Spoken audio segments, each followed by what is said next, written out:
Ao que está assentado sobre o trono e ao Cordeiro sejam tributadas ações de graças e honra e glória e poder por todos os séculos. Missão Evangélica Boas Novas. Programa Boas Novas. O que jamais passou pela mente de pessoa alguma em toda a história do gênero humano, salvação eterna, vida eterna de graça, sem participação humana nenhuma, é o que pregamos, porque é isso que significa o Evangelho da Graça do Senhor Jesus.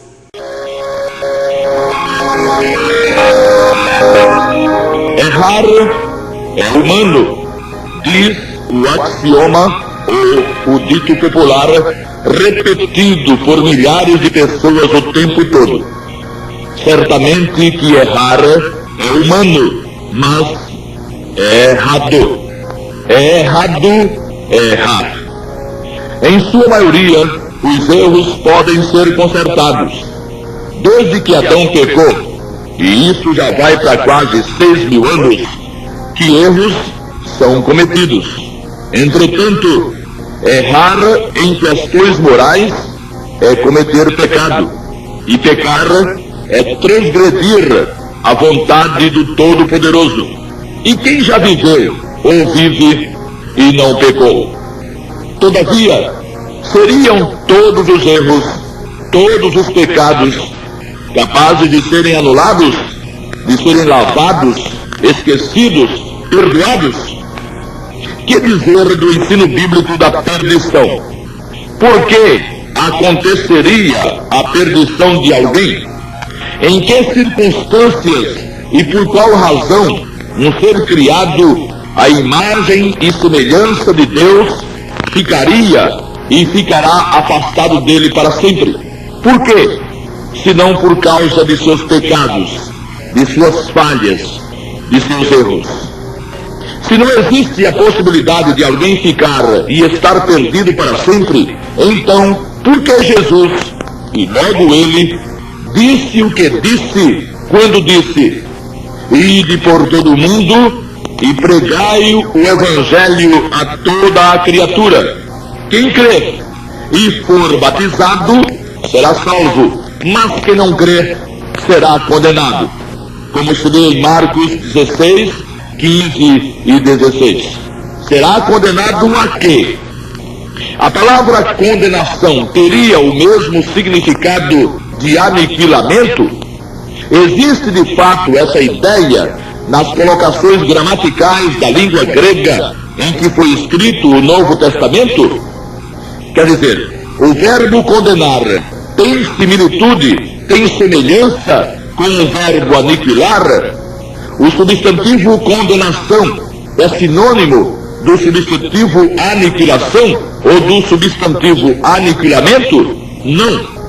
Então errar, dizendo, afirmando e ensinando tais coisas, é errar aí de forma desumana. E pior, se o tal erro induzir uma pessoa a chegar à morte sem ter se apropriado do perdão de Deus, que só é possível pela invocação do nome do Senhor Jesus, então esse errinho deixa de ser desumano para ser diabólico. Em resumo, todo erro que leva e que convence um ser humano de que as coisas lá para o lado da eternidade, depois da morte do corpo, podem ser ajeitadas, podem ser arrumadas, podem ser consertadas, é um erro demoníaco, diabólico. Ensinar que não existe condenação pode soar suave, mas soará sempre falso. Ensinar que não existe condenação, mas aniquilação, é uma infame e venenosa mentira, que só será descoberta por quem a aprendeu quando já for tarde demais. E infelizmente, milhões de vezes, infelizmente, foi o que já aconteceu com muita gente. Que pena, que horror.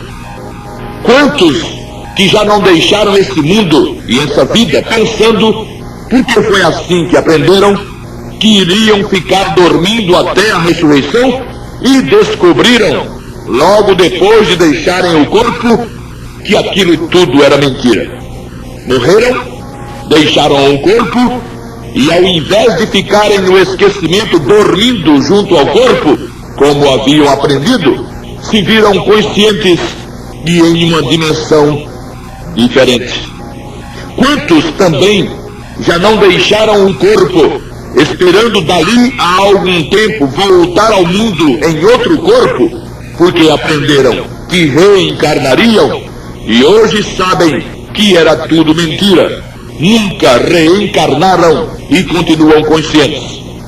O que não dariam essas pessoas, todas elas, o que não dariam para terem um momentozinho só de vida no corpo, quando então consertariam tudo. Porém, isso não é mais possível. Cometeram um erro de acreditar em erros, pensando que errar fosse humano, e já não tem mais como sair das consequências do erro em que acreditaram. Pois o erro, no caso, foi para lá de desumano, foi diabólico. Mesmo dentro do chamado cristianismo, onde só a verdade deveria imperar, a verdade das afirmações das Sagradas Escrituras, afirmações de textos contextualizados, ou seja, a verdade mesmo, o que se tem visto é todo mundo procurando proteger aquilo que prega e que ensina seu movimento, colocando em risco a eternidade preciosa de pessoas preciosas aos olhos de Deus. Vale, nestes dias finais, a força que cada movimento pode e é capaz de demonstrar em ajuntamentos gigantescos, em obras assistenciais e em templos suntuosos, para conquistar o respeito e a simpatia de mais pessoas. Quanto à doutrina, quanto à verdade escriturística, é só ver e averiguar o que dizem alguns desses movimentos. Qualquer doutrina ou qualquer ensino no que diz respeito à salvação eterna é um erro crasso e diabólico se não ensina que ela, a salvação eterna, se efetiva e se consuma quando alguém simplesmente invoca o nome do Senhor Jesus. Se bem que aparentemente corretos, muitos e determinados pontos doutrinários são falsos e altamente perigosos pelos motivos já expostos. Eles enganam quem está ou quem esteja à procura da verdade, quem queira saber, sem nenhuma margem de erro e de dúvida, o que deve fazer para ter uma eternidade na luz e em paz com Deus. E enganadas, tais pessoas partirão para a terra do além, confiando terem vivido na verdade e estarem na verdade. Isso é desumano, isso é cruel. No dia 4 do mês de agosto de 99, o chefe do clero romano, o Papa João Paulo II, redefiniu um dos erros dogmáticos mais perigosos daquele clero, o purgatório. O Jornal do Comércio, do dia 5, página 11, trouxe o registro de suas palavras, de 5 de agosto, trouxe o registro de suas palavras quando ele disse: o purgatório, assim como o paraíso e o inferno, não são lugares físicos, mas o estado em que se encontram os espíritos depois da morte para purificar-se. As Sagradas Escrituras afirmam a existência do paraíso. Jesus não morreu por nada. Ele conquistou para seus irmãos, os remidos, até que chegue o dia maravilhoso e glorioso do arrebatamento, o direito e o privilégio de, deixando o corpo, irem habitar o paraíso, um jardim de delícias, muito diferente do tal sono do espírito que alguns, maldosa ou ignorantemente, inventaram. O Senhor Jesus esteve no paraíso, Lucas 23, 43. O apóstolo Paulo também, segundo aos Coríntios 12, 1 a 4. A existência do paraíso e dos remidos lá é ponto pacífico. Nisso, o Papa não errou. As Sagradas Escrituras, na realidade, nas línguas originais, hebraico, aramaico e grego, não trazem a palavra inferno. Inferno é uma palavra latina. É uma transliteração de ínfero ou de infernos, ambas significando lugar inferior. Ela aparece nas versões em português para traduzir Gehenna, Tártaro, abissos, mas principalmente Hades, e seu correspondente hebraico Sheol. Inferno é, na realidade, e como diz a etimologia, qualquer situação e qualquer lugar inferior. Falando da existência de uma situação inferior nos domínios da eternidade, o Papa também não errou. Mas, em lugar nenhum das Escrituras, em nenhum texto do Novo Testamento e nem do Velho Testamento, tanto nas edições evangélicas ou protestantes, como no texto aceito pelos judeus, existe qualquer menção de um lugar ou de alguma coisa como purgatório. A maioria dos seguidores do clero romano jamais duvidou desse ensino, mas também essa maioria jamais entendeu ser necessária a invocação do nome do Senhor Jesus para a salvação. E por que haveria de invocar? Se fosse verdadeira a teoria ou a ideia do purgatório, não seria verdade que o sangue de Jesus lava e purifica o pecado.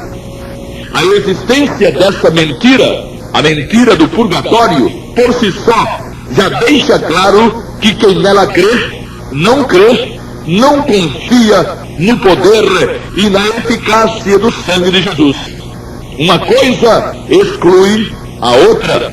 Se existisse purgatório, não existiria eficácia no sangue de Jesus, assim como se existisse a exigência da perseverança, da guarda da lei, das boas obras e de outras falácias a mais.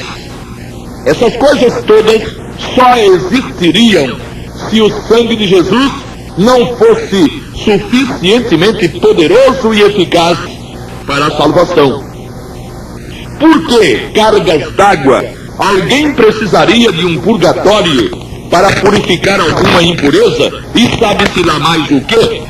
Se ao sair deste lado da vida, esse alguém já tivesse todos os seus pecados perdoados. É abundantemente claro que quem recorre a esses expedientes recorre exatamente por não ter crido, por não ter de fato confiado no poder do sangue de Jesus. E o pior disso tudo é que se existisse o tal do purgatório, a coisa não seria tão desgraçada, pois pelo menos alguma culpa que sobrasse desse lado seria purificada do lado de lá. Mas o que fez o Papa? Ao invés de livrar seus seguidores de estarem crendo em uma mentira, coisa que vai lhes custar muito caro, ele simplesmente redefiniu a mentira, quer dizer, ratificou, reafirmou a mesma invencionice, certamente porque ele também nela crê. O que será? E o que está sendo de tantos que todos os dias transpõem os umbrais da eternidade e o fazem pensando e crendo piamente naquilo que aprenderam? O que está sendo? Qual o grau de sua revolta?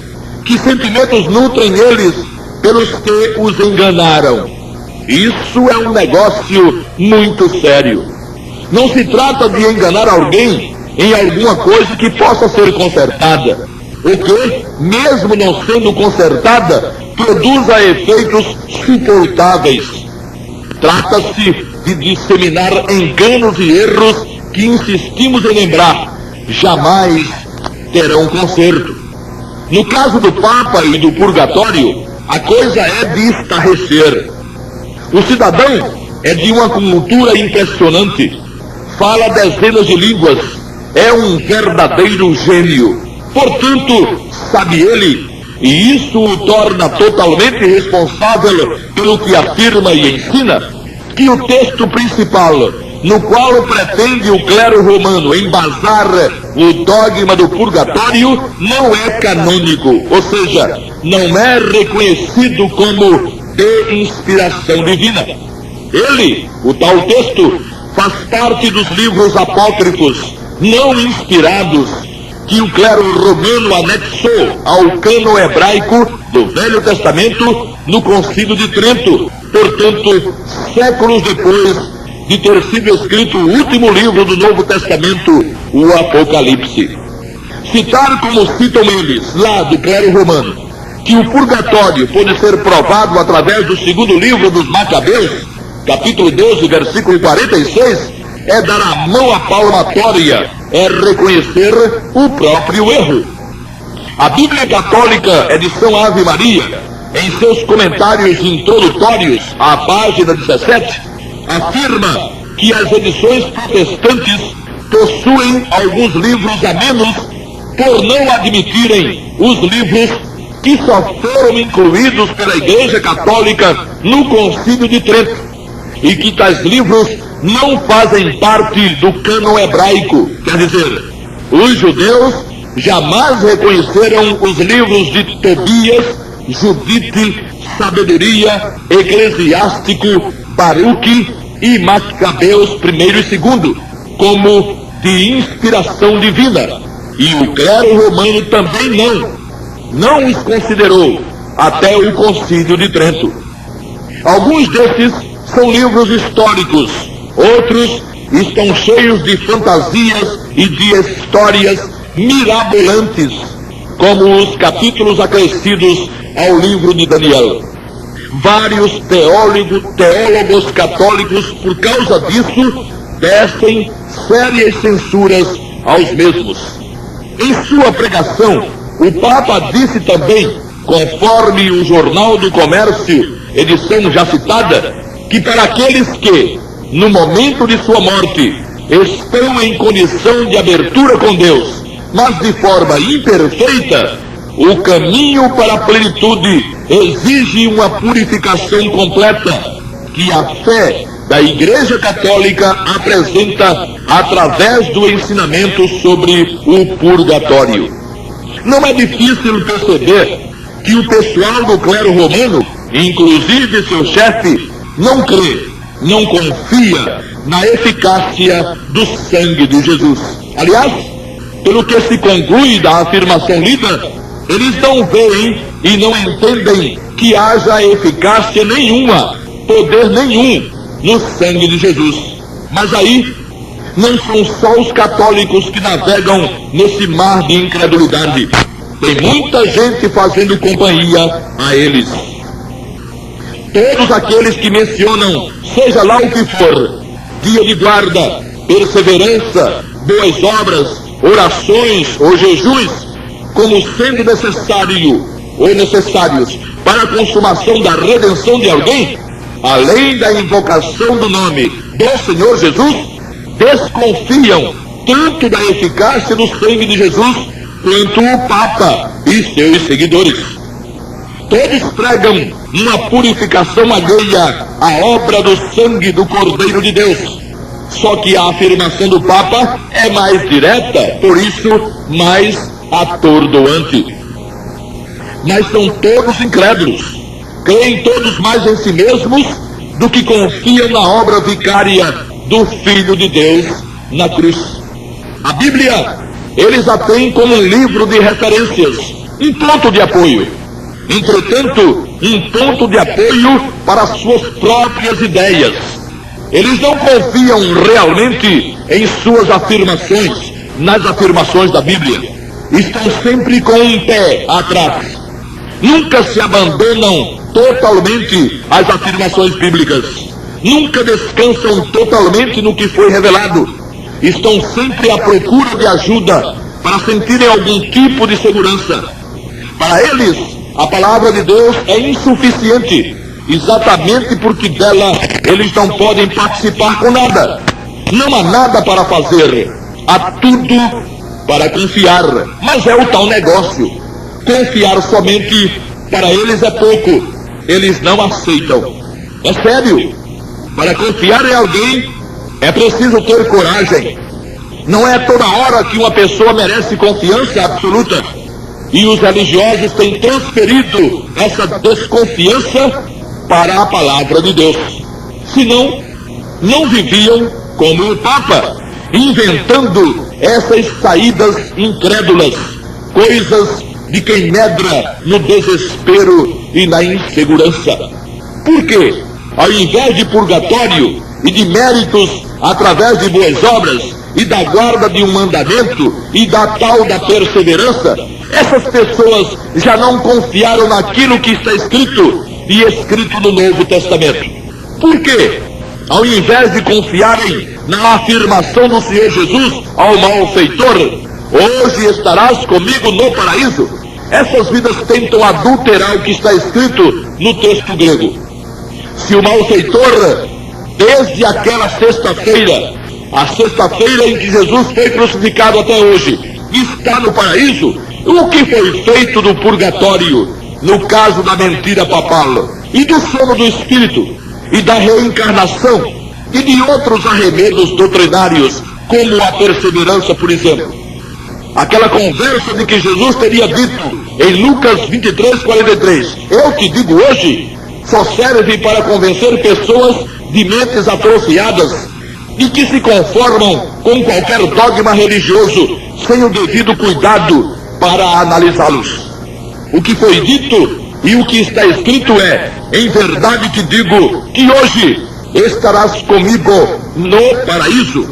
E de uma cajadada só foi para o espaço a mentira do purgatório e a mentira do sono do espírito e a mentira das reencarnações, e irão para o espaço quantas outras surgirem no caminho da bênção do dom gratuito da salvação eterna pela invocação pura e simples do nome do Senhor Jesus.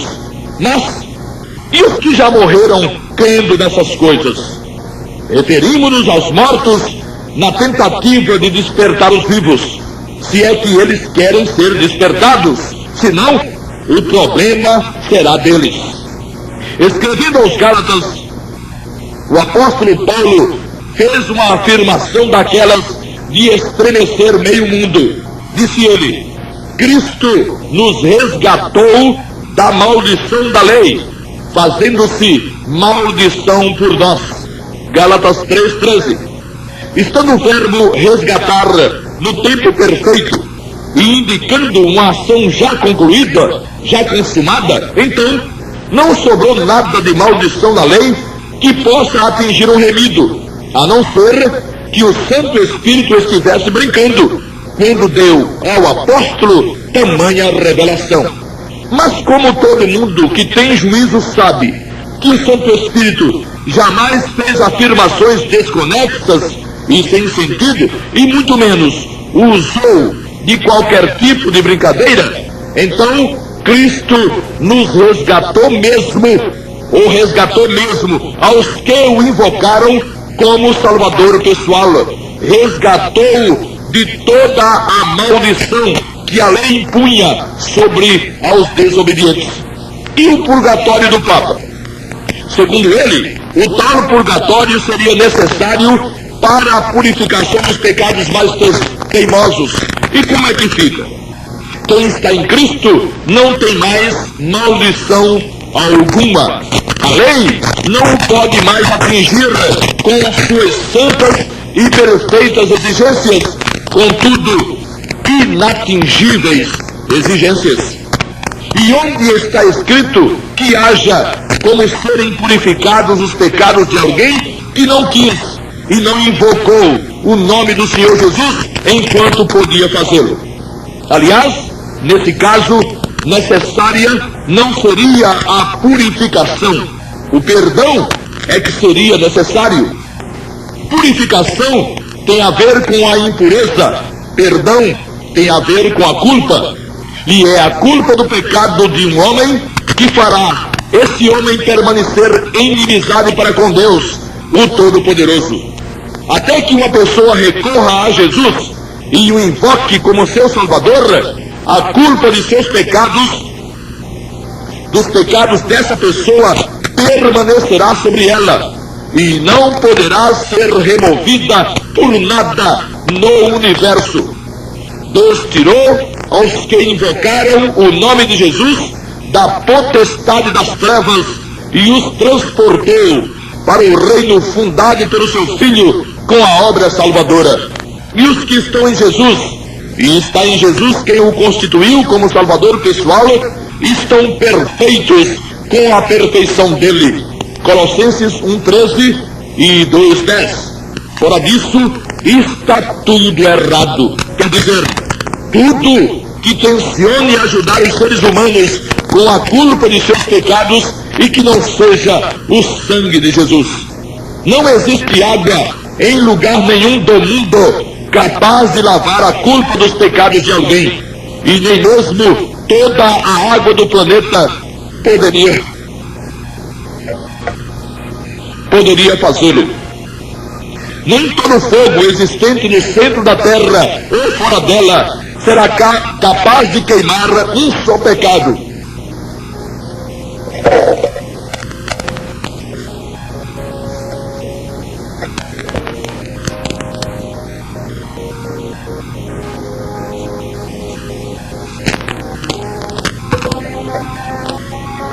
E a oração de todos os 6 bilhões de habitantes do planeta, se todos eles se ajuntassem nesse afã, teria poder para fazer desaparecer mesmo o menorzinho dos pecados.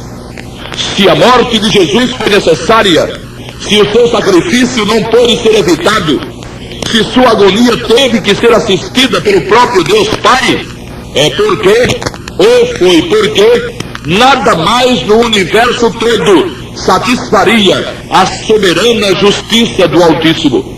Como então pessoas, mesmo com boas intenções, acreditam e confiam em dogmas inventados, às vezes aparentemente com respaldo bíblico, mas que afrontam violentamente essa verdade? A verdade de que fora do sangue de Jesus não há possibilidade alguma de perdão. Como alguém se atreve a ir tão longe só para proteger uma religião, colocando em risco sua própria eternidade? O que pensa você disso, caro ouvinte? Já analisou o risco que corre, não tendo ainda invocado o nome do Senhor Jesus?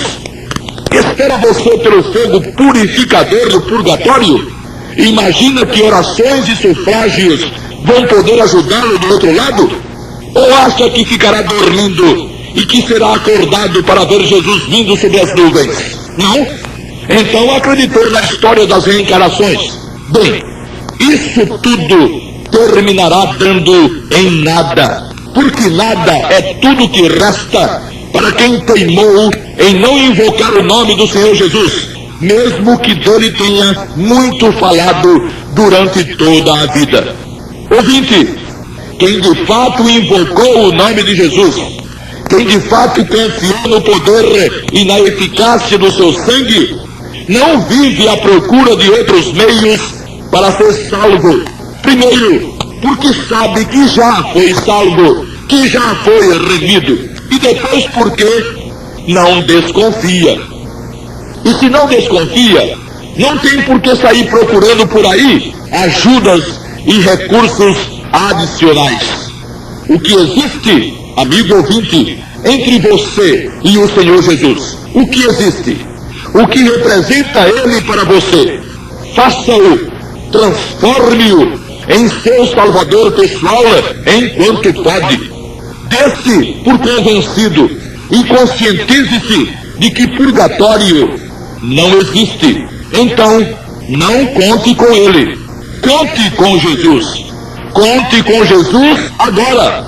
Ele pode salvar você perfeitamente, completamente e eternamente agora, se você agora o invocar como seu Salvador pessoal. A invocação é simplesmente uma decisão que você deve tomar de forma consciente, lúcida, de que está perdido, porque você está perdido. se ainda não invocou o nome do Senhor Jesus, pode confessar todas as religiões do mundo, que ainda assim continuará perdido, porque só o sangue de Jesus pode ser usado e é usado por Deus para o perdão dos pecados.